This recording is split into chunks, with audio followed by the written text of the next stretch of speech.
grado alcohólico que vayamos a evidenciar, vamos a tener distintos efectos a medida que se vaya concentrando el alcohol en sangre. O sea, básicamente por lo que hemos visto de la vía de eliminación, si recuerdan las eliminaciones generalmente, o sea, que se satura, entonces desde el momento en que se satura se empieza a acumular el alcohol en sangre. A esa acumulación del alcohol en sangre es a lo que conocemos como alcoholemia, que es la cantidad de alcohol en la sangre, ¿sí? Y decimos, cuando hay una alcoholemia entre 20 a 50 miligramos decilitro, ya empieza a haber una disminución de la coordinación motora fina en el paciente, ¿sí? Pero ya cuando estamos entre 50 y 100 miligramos por decilitro, vamos a ver una inhibición postsináptica importante de las vías neuronales a nivel de la sustancia reticular y del córtex. En esta etapa ya vamos a tener una hiperexcitabilidad importante. En esta etapa el paciente puede empezar con euforia, como decimos, se pone más activo, más vivaz, qué sé yo, la locuacidad que nos dice, pero a medida que va pasando el tiempo empieza a aparecer la dificultad de la concentración, la cognición ya no va a ser la misma. Hay disminución de la capacidad del juicio, como decíamos aquí, hay la inhibición de los centros de la conducta. Entonces el individuo se quiere pelear, se desviste, se pone a gritar, empieza a hablar muy fuerte, o sea, hay una desinhibición y un descontrol significativo. Después de esa etapa empieza a haber una dificultad para mantener el equilibrio, la famosa marcha del borracho, ¿no? Cuando le decimos, a ver, hace el número 4, y así nos hace, ¿no? Entonces, importante porque eso ya implica que el individuo es incapaz de realizar una coordinación importante. En estas etapas, por ejemplo, y que fíjense que no es alto, el individuo no debería conducir movilidades, no debería manejar bicicletas, ¿sí? Porque esas requieren coordinación, requieren equilibrio. Entonces ya en esta etapa también pueden aparecer los nistagmos. ¿Qué son los nistagmos?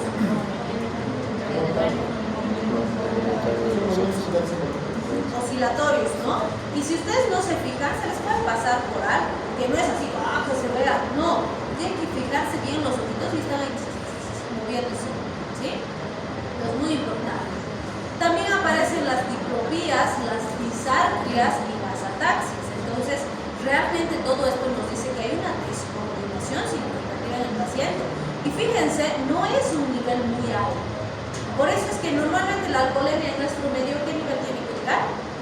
¿Cuánto es el límite? 0.5, 0.50, porque es a este nivel la primera fase. Ese nivel o por debajo de ese nivel debería estar para que un individuo pueda conducir, ¿sí? Con estos niveles de aquí, de 50 a 100, ya no debería conducir. Es más, debería ser tolerancia cero, ¿no? Entonces, muy importante también, hay países que están con tolerancia cero. Si bebes, no conduzcas, y si conduces, no bebas. Bien, entonces fíjense ya, entre 100, 150, 200, ¿qué va a pasar con el paciente? Ya puede entrar a una letargia importante. ¿Qué es la letargia? Alterado, ¿sí? No se olviden que es letargia, estupor y coma. O sea, ya tenemos una alteración significativa del estado de alerta del paciente, porque ya hay lesión del sistema nervioso autónomo. Entonces, aquí aparece la hipotensión y la hipotermia. Si este paciente, por ejemplo, con este grado alcohólico se duerme en la calle en el invierno, se puede morir por hipotermia, ¿sí? Entonces, sí, importante aplicarlo. Y aquí ya estamos hablando de niveles de toxicidad importantes, ¿sí? Por encima de 250 miligramos de cilitro, fíjense, ya existe una disfunción vestibular y cerebelosa. Puede llegar a un estado de estupor, que es inmediatamente antes del estado de coma, obnubilación, lenguaje incoherente y vómitos incoercibles, ¿sí? Todo eso ya nos va a producir más descompensación. Ya en niveles de 300 miligramos hablamos del coma diabético, como alcohólico. Entonces el coma alcohólico, ¿sí? Entonces un paciente puede llegar a un estado de coma etílico, sí, absolutamente. ¿Se puede morir por consumo excesivo de alcohol? Absolutamente sí. Entonces no es nomás beber y beber, ¿sí? Entonces fíjense, ya con 300 llega a coma. Esto obviamente es para un consumidor no habitual. Si es uno que ha ejercitado mucho y que es de los matreros, como decimos, claro, va a aguantar pues más cantidad, ¿sí? Pero fíjense, por encima de 500 miligramos de cilitro hablamos de parálisis respiratoria y la muerte del paciente. Y antes de eso, con 400, depresión respiratoria que puede llegar al paro respiratorio. Entonces, todos estos elementos son importantes. Por supuesto que cada uno de estos niveles es para un individuo no habitual, o sea, que no es un bebedor habitual y que es un individuo estándar. Los bebedores habituales, los alcohólicos, pueden tolerar niveles mucho más altos sin llegar a estos estados, ¿sí? Bien. Esta tablita es súper importante porque nos resume lo más importante de los tres alcoholes que hemos visto. Fíjense, nos muestra etanol, metanol y etilenglicol, sus características más importantes. Nos dice la depresión del sistema nervioso central, si produce convulsiones, qué olor tiene, si produce acidosis, si produce cristaluria, y ahorita vamos a ir comparando. Entonces, fíjense, toditos ingresan al sistema nervioso central, por eso producen los efectos que hemos descrito, ¿sí? Por lo tanto, todos pueden producir convulsiones en el paciente. El olor a alcohol es característico del etanol. Los otros no van a tener olor y además no se olviden el etilenglicol sabe dulce, ¿sí? Si hablamos de la acidosis del paciente, el etanol puede producir una acidosis respiratoria pero leve, ¿sí? En cambio, el metanol y el etilenglicol producen acidosis metabólicas severas que son muy cercanas a la muerte o que fácilmente pueden complicarse. Si hablamos de la cristaluria, el que hemos dicho de estos tres que es terriblemente lesivo para el riñón, ¿cuál era? Etilenglicol. Ese nos puede producir falla renal y el paciente se muere por falla renal. Si hablamos del comienzo de los síntomas, esto también es bien importante. Fíjense, el etanol más o menos a los 30 minutos ya el paciente va a empezar a percibir los síntomas del grado alcohólico en sangre. En cambio, con metanol es lento, de 12 a 48 horas, ¿sí? Entonces puede ser que si, por ejemplo, ha consumido bebidas adulteradas, ha llegado, estaba más o menos, lo hemos estabilizado y al día siguiente se pone peor, puede ser metanol. ¿Sí? Porque si ya le hemos dado soporte, normalmente intoxicación alcohol es restitución líquidos y electrolitos y el paciente va bien, ¿sí? Entonces, si no está respondiendo bien, hay que sospechar. No solo metanol, pueden ser otras drogas también. Siempre sospechen que alcohol con algo se ha asociado, ¿sí? Etilenglicol, fíjense, entre 30 minutos y 12 horas. Eso depende de las dosis. Y esto es súper importante. Fíjense, con el etanol hemos dicho que dosis letal en sangre es entre 350 y 500, o sea, es una cantidad realmente significativa. Pero fíjense, con metanol 80 es letal, ¿sí? Por eso es mucho más peligroso. Y si bien etilenglicol ya es 200, sigue siendo mucho menos que el etanol, ¿sí? Entonces son por eso alcoholes más peligrosos. Y este es un dato súper importante que lo vamos a ver más adelante. El antídoto para la intoxicación por metanol y etilenglicol es etanol. ¿Qué opinan al respecto? O sea, se ha intoxicado por metanol, le voy a decir, échele un whiskycito. ¿Qué dice? ¿Está bien? ¿Por qué creen que sería el etanol? Que sí es el antídoto, o sea, no es el único. Vamos a hablar del formotisol más adelante, que es el antídoto diseñado posteriormente.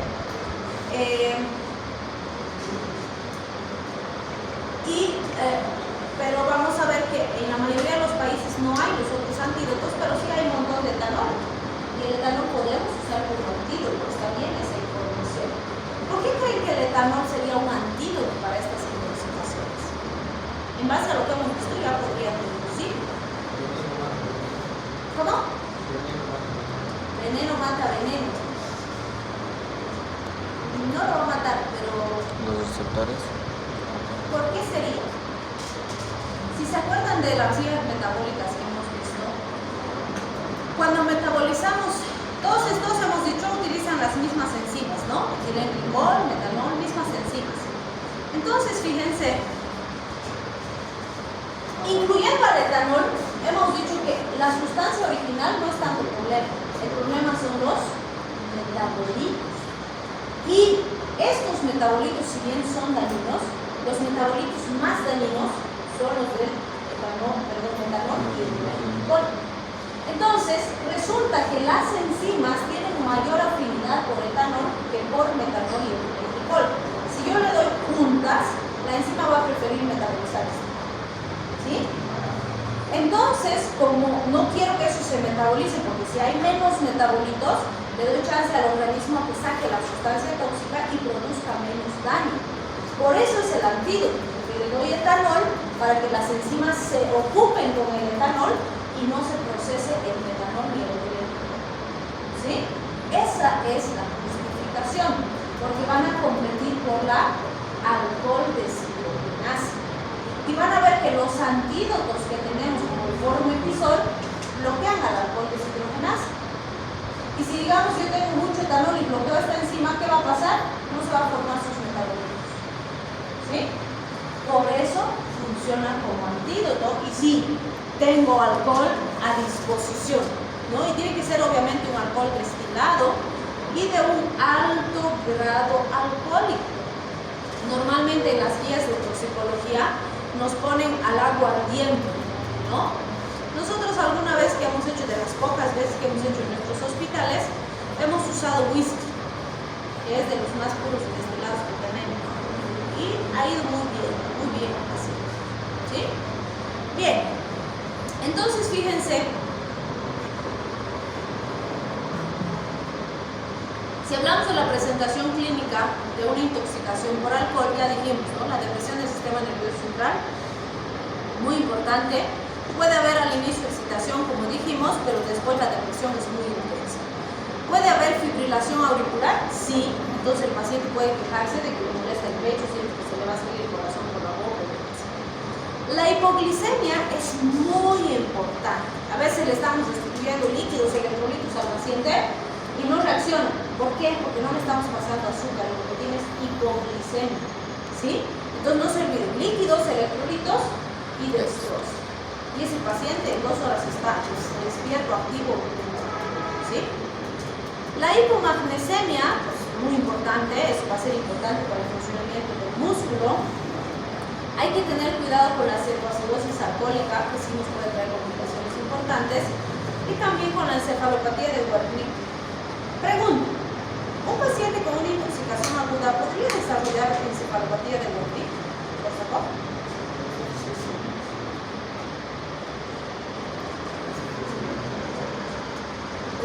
Wernicke-Korsakoff se produce por deficiencia de tiamina, ¿no es cierto?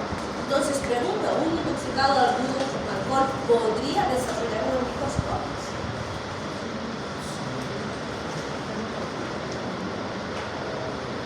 Digamos que está bebiendo hoy día desde las 8 de la mañana y ahorita llega a emergencia.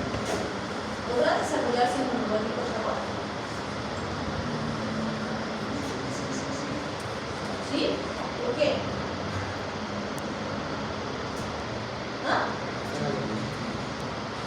No, una intoxicación aguda no, porque para el Wernicke-Korsakoff necesitas depletar la vitamina. Y hemos dicho que la tiamina no se acaba en un día. ¿Sí? Entonces, en un día no desarrollas deficiencia. Pero obviamente, ¿cuál es el punto? Si te ha llegado ahorita ese paciente intoxicado que ha estado bebiendo todo el día, ¿cómo sabes que no es un alcohólico crónico? ¿No es cierto?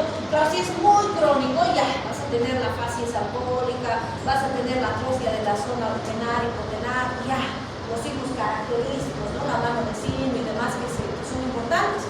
Pero si es pues alcohólico de larga data, pero si no es de tanto, probablemente no tengas nada, y si no te dicen, no vas a saber.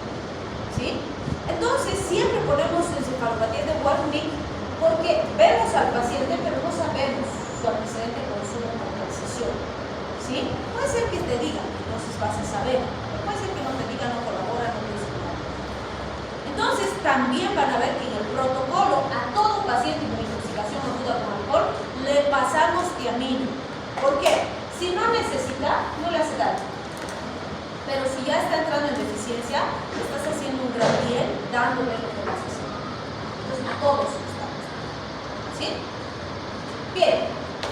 Si hablamos de las intoxicaciones agudas por alcohol en niños, obviamente no hay niños alcohólicos. Bueno, sí, en nuestros medios sí. No tan chiquititos, pero de 10, 11, 12 años sí tenemos, sí. Pero fíjense, un niño así sí no va a ingerir alcohol voluntariamente. Obviamente sí tenemos ambientes familiares en los que los descuidan mucho y están ahí a la deriva haciendo qué será, con quién será, comiendo lo que creen, etc. Entonces una de las principales causas de intoxicación por alcohol en niños, aunque no crean, es el enjuague bucal. Que le ha visto al papá que se enjuaga, entonces él ha ido también a enjuagarse, pero se lo toma y entonces se intoxica. ¿Sí? Entonces la supervisión en los pequeñitos es muy importante. O todavía tenemos en el medio que van, ¿cierto? Los adultos, por ejemplo, hacen grandes fiestas para el bautizo del enano, ¿no? Y el enano está ahí todo aburrido, llorando, y todos los adultos bebiendo como descosidos, como si no se hubiera bautizado, ¿no? Entonces, pasa que los adultos están ahí y el chique ahí en los vasos. ¿Sí? Y sí, se intoxica. ¿Sí? Entonces, es muy importante. Normalmente esas intoxicaciones son accidentales, pero son terriblemente peligrosas porque el alcohol, como hemos visto, es terriblemente dañino para el sistema nervioso del niño. La hipoglicemia es rápida y más intensa, pueden convulsionar y pueden entrar en una depresión respiratoria rara. ¿Sí? Y bueno, al margen, aunque no sea tan ligado, pero sí también tenemos todavía los bebecitos. Ay, no me acuerdo que se llama así. Voy a revisar. Pero consiste en que la mamá lo asfixia al bebé al darle el pecho. ¿Sí? Entonces pasa que se han ido de pachanga y el bebé estaba llorando, entonces la mamá le agarra, le está dando leche al bebé y cuando se da cuenta lo ha asfixiado al bebé. Y pues lloran, hacen escándalo, no saben qué hacer porque ya llegan con el bebecito azul y la mayoría de las veces no se les puede. Entonces los papás y encima están con estado alcohólico, entonces hacen escándalo, pero hacen su irresponsabilidad, ¿no? Entonces mamá que está dando de lactar no debería beber. Y si bebe no tiene que darle leche al bebé. Uno, porque esa leche es dañina, hemos dicho que tiene alcohol, ¿sí? Y dos, esto es cuestión de minutos. En 3 minutos cerebro sin oxígeno y se muere esa guaguita. Y es una barbaridad que se nos mueran así las guaguas. Y sigue pasando. En nuestro medio es común. ¿Sí? Entonces es muy importante concientizar, apoyar. A veces no saben, pero bueno, es también, ya en estas épocas que hay tanta tecnología y demás, todo el mundo sabe que el alcohol es peligroso para los niños.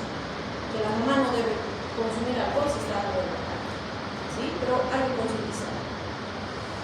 Muy bien. Diagnóstico diferencial, muy importante. TEC. Los pacientes tequeados pueden tener un comportamiento muy similar al de un intoxicado por alcohol, es decir, marcha aberrante, dificultad para pronunciar, o sea, muy parecido.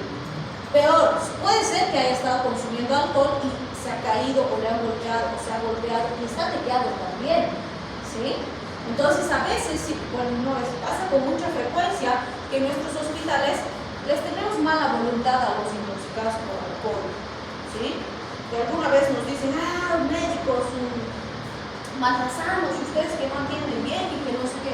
No, es que se la ganan, ¿sí? ¿Por qué? Hemos tenido hechos y siempre les digo, cuando tienen pacientes intoxicados con alcohol, tengan cuidado, mejor se atienden de a dos, ¿sí? Porque sí hemos tenido situación, y obviamente tuvimos que revisar bien el guardia antes de empezar al hospital. Había una situación que estaba súper intoxicado por alcohol, el interno lo estaba pensando y ha sacado arma y lo ha apuñalado y le ha disparado, ¿sí? Sí ha pasado. Ha pasado que ha vomitado porque los ponemos el cúbito lateral y acá se queda quieto el alcohólico, que se cae de la camilla, que se sienta, que se va. Son chinchosos la mayoría. Por eso no les tenemos para voluntad, ¿no? Pero ha pasado que se ha vomitado, se puede broncoaspirar. El internito con la gente ha ido a sacarle con una gasita su vómito para que no se broncoaspire, la mordió su dedo. ¿Acaso pinche borracho, no le soltaron, venido todos nosotros internos, presidente, soltarle el hombre pegado al pobre borracho para que lo suelte, no lo quería soltar. Al final han logrado que lo suelte, ha perdido su uña, casi pierde su dedo.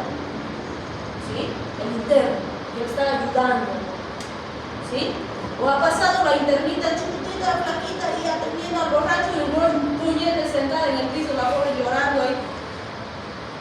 Por eso les teníamos mala voluntad, no es porque no nos podamos entender, son violentos, son agresivos. Entonces es peligroso, siempre de a dos. Si es intoxicación por alcohol, de a dos. ¿Sí? Y así se cuida. Entonces es muy importante descartar técnicas. Descartar encefalopatías, si es consumidor crónico, es muy probable que tenga. La hipoglicemia, como hemos dicho, a veces no está reaccionando y demás, no tanto por la intoxicación alcohólica, sino por la hipoglicemia. Los alcoholes más peligrosos, es difícil, tendríamos que tener estudios toxicológicos, pero un poquito algunos elementos clínicos nos pueden orientar, ¿sí? O antecedentes de que ha tomado, cómo era, cuánto estaba, etc. También es importante descartar el uso de otras sustancias, depresores centrales, otras drogas, otras cosas que puede haber mezclado con el alcohol también, pues hay que descartar. Puede ser un síndrome de abstinencia alcohólica, también es importante identificar. La hiponatremia, ¿sí? Que también nos va a traer complicaciones y alteraciones importantes. Todo intoxicado con alcohol debería tener mínimamente una placa de tórax, un hemograma, un perfil de electrolitos para ver sodio, potasio, calcio, magnesio y hacer el descarte de estos cuadros. Si sospechamos de TEC, debería tener su tomografía, ¿sí? Pero van a ver que muchos llegan a las emergencias de alguien intoxicado por alcohol, pásenle solución, electrolitos, dextrosa, protector hepático, a chorro, 2 horas y lo despachan a su casa y no le hacen nada de diagnóstico diferencial. Entonces tampoco, no se debe manejar de esa forma, ¿sí? Porque se nos puede pasar por alto cosas importantes. También hay que ver la glicemia, si no hay una sepsis y si no hay hipoxia, porque todas esas tienen complicaciones importantes para el paciente. Entonces, básicamente, ¿qué tendría que hacer en un intoxicado por alcohol? Número 1, estabilización inicial, el ABCDE famoso, ¿no es cierto? Vía aérea permeable, respiración, circulación, valoración neurológica y exposición. Lo primero, soporte básico, oxígeno, electrolitos, soluciones, y luego el manejo específico de la intoxicación por alcohol. Entonces ahí está, fíjense el ABCDE. Le voy a pasar dextrosa a todos los intoxicados por alcohol, porque sé que el alcohol produce hipoglicemia. Entonces de 25 a 50 gramos, y tiamina también hemos dicho a toditos, 100 miligramitos, ¿sí? Algunos dicen primero tiamina y después dextrosa, se asimila mejor. No importa si le dan antes o después, pero de dextrosa y tiamina, siempre, a todo intoxicado por alcohol. Si está convulsionado o está agitado, sí, podemos darle benzodiazepinas o neurolépticos.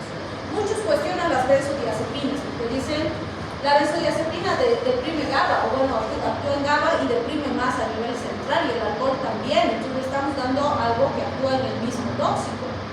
Entonces dicen benzodiazepinas no, pero si está convulsionando o está agitado, está con hiperestimulación, entonces sirve. Pero si prefieren darle neuroléptico, entonces mejor un neuroléptico. El haloperidol es uno de los que más se usa. El manejo de la hipotermia. ¿Cómo manejarían la hipotermia del paciente? Una mantita. No se olviden pasarle una pasadita. Está ahí encima que los hace renegar. Ya, se tape con la sabanilla, que no molesta. No, pásenle nomás una pasadita, no sean malvados. Ok.